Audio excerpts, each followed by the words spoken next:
बात बेबाक के इस अंक में आपका स्वागत है। मैं हूं प्रोफेसर डीपी राय। मैं एक प्रबुद्ध इंडियन सिटीजन हूं और किसी दल से जुड़ा हुआ नहीं हूं। इसलिए मेरा जो विश्लेषण होगा वह बिल्कुल निष्पक्ष और तथ्यात्मक होगा। आज मैं आप लोगों के सामने कुछ जो सोशल मीडिया पर बहुत ज़्यादा ट्रेंड कर रहा है उस पर अपने विचार रखूंगा। एक बात बहुत ट्रेंड कर रहा है, भाजपा के समर्थकों को इंडिया गठबंधन वाले लोग अंधभक्त कहते हैं। ठीक ही कहते हैं, अंधभक्त तो हैं ही। देश में इतनी महंगाई है, बेरोजगारी है, भ्रष्टाचार है, यह उन्हें नहीं दिखता है। उनको लालू प्रसाद का भ्रष्टाचार तो दिखता है, लेकिन प्रफुल्ल पटेल, अजीत पवार इत्यादि, छगन भुजबल, इसका भ्रष्टाचार नहीं दिखता है। उनको सोनिया गांधी और राहुल गांधी का नेशनल हेराल्ड में इन्वॉल्वमेंट तो दिखता है, लेकिन मध्य प्रदेश में व्यापक घोटाला उन्हें नहीं दिखता है, जिसमें 3/4 जो गवाह थे वह रहस्यमय ढंग से मृत पाए गए।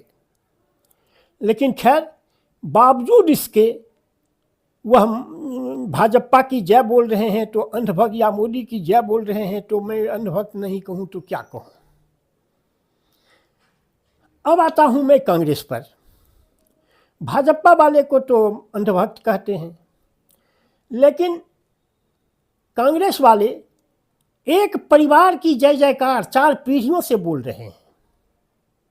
जैसे रामचंद्र के पैदा लेते ही ऋषि मुनि कहने लगे, भय प्रकट कृपाला, दीन दयाला, कौशल्या हितकारी, हर्षित महतारी, मुनि मनहारी, हर्षित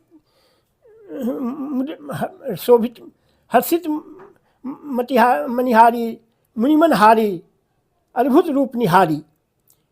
इसी तरह नेहरू परिवार में कोई बच्चा पैदा लेता है, उसी समय कांग्रेसियों को उसमें प्रधानमंत्री दिखने लगता है। और जैसे ऋषि मुनियों को भ्रम था, ऋषि मुनियों को विश्वास था कि यह हमें निशाचरों से, राक्षसों से, आतताइयों से मुक्त करेगा, इसी तरह कांग्रेसियों को भी लगता है कि नेहरू परिवार में जो बच्चा पैदा हुआ है वह गरीबी, महंगाई, बेरोजगारी, भ्रष्टाचार से भारत को मुक्त करेगा। 4 पीढ़ियां गुजर गई। नेहरू जी से तो गरीबी, महंगाई, बेरोजगारी, भ्रष्टाचार नहीं हट पाया। श्रीमती गांधी गरीबी हटाओ के नारे पर जीती, गरीबी उनसे न हट पाई। राजीव गांधी नहीं हटा पाए। अब राहुल गांधी से आशा लगाए हुए हैं कि यह देश से महंगाई, बेरोजगारी, भ्रष्टाचार को दूर हटाएगा।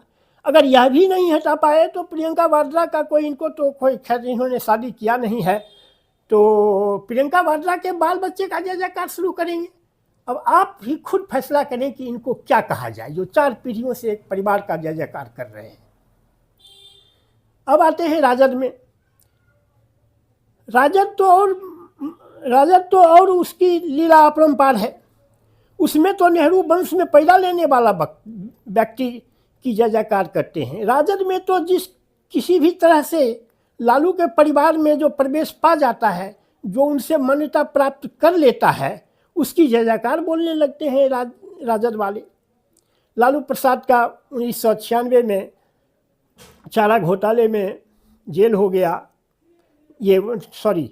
चारा घोटाले में जेल हो गया, तो अपनी प्रायः अपर पत्नी को मुख्यमंत्री बना दिया, जिसको एक सिग्नेचर करने में 45 सेकंड लगते थे। उसी की जय जयकार राजद वाले करने लगे सारे लोग। चलिए, वह भी हो गई। तो अब उनके एक 9वां फेल बच्चे को की जय जयकार कर रहे हैं।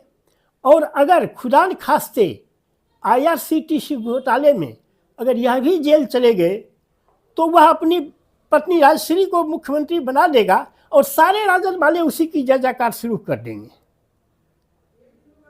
इसलिए अंधभक्तों से पूरा जो पॉलिटिकल स्पेक्ट्रम है भारतवर्ष का, कम से कम बिहार का, ये पॉलिटिकल स्पेक्ट्रम अंधभक्तों से ही भरा पड़ा है। अब आप ही पर छोड़ता हूं कि भाजपा के समर्थकों को अंधभक्त कहते हैं, लेकिन इनको हम इन्हें जन्मांध भक्त कहते हैं कि जन्म लेते ही भक्ति शुरू कर देते हैं। इनको प्रधानमंत्री दिखने लगता है। अब मैं आप पर छोड़ता हूं कि आप इसका मूल्यांकन कैसे करते हैं। Thank you very much.